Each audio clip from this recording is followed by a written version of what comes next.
Morning, Coach Ezekiel Bautista. May mga in-invite ka ba na sumama kaagad sa iyo sa pagninegosyo? At mayroon ka naman mga in-invite, talaga namang 1 linggo, 2 linggo mo nang pinapollow up, parang hindi ka pa rin pinapansin. Yung iba nga, buwan na.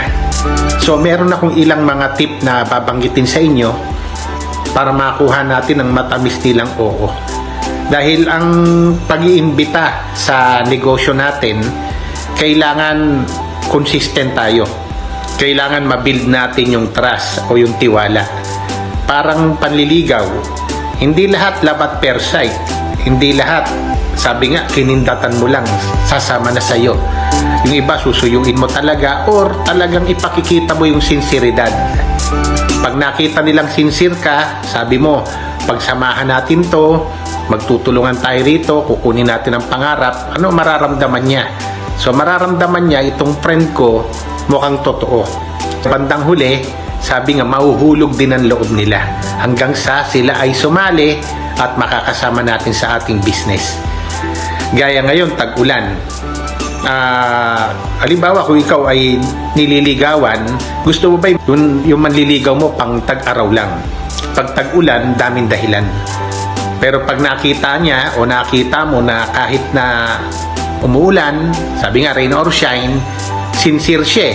So ipapakita niya na special ka sa akin, nagkikare ako sa iyo, at sa madaling salita, love kita. So ano gagawin niya? Bandang huli, aayaw siya, pwedeng pakipot muna, pero bandang huli, oo din siya. So suggestion ko, pakita natin yung totoong tayo.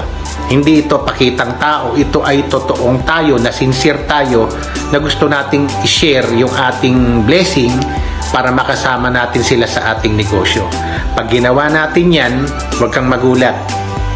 Dahil dito, hindi naman kailangang isa lang ang iyong magiging partner eh. Pwede itong 5, pwedeng 10, pwedeng 20. Hanggang bandang huli, para ka ng magnet. Sumasali na sa iyo ang mga tao, sila na nagsasabi, pwede bang sumama sa inyo? Pwede bang sumama sa team ninyo? Dahil nakikita ko, yung grupo nyo ay sincere sa pagbibuild ng business at yun ang mga magandang business partner. At alam natin, pag bare month, masaya pag masagana. Dahil masarap mag-shopping, masarap mamili ng mga aguinaldo, yun nga lang, nasa ng pambili mo. Iba yung mga ngaruling.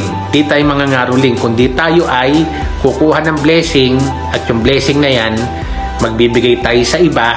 Sabi nga, ang kanta natin, joy to the world at hindi silent night. So hanggang dito mga partner, magsama-sama tayo. Bye-bye muna.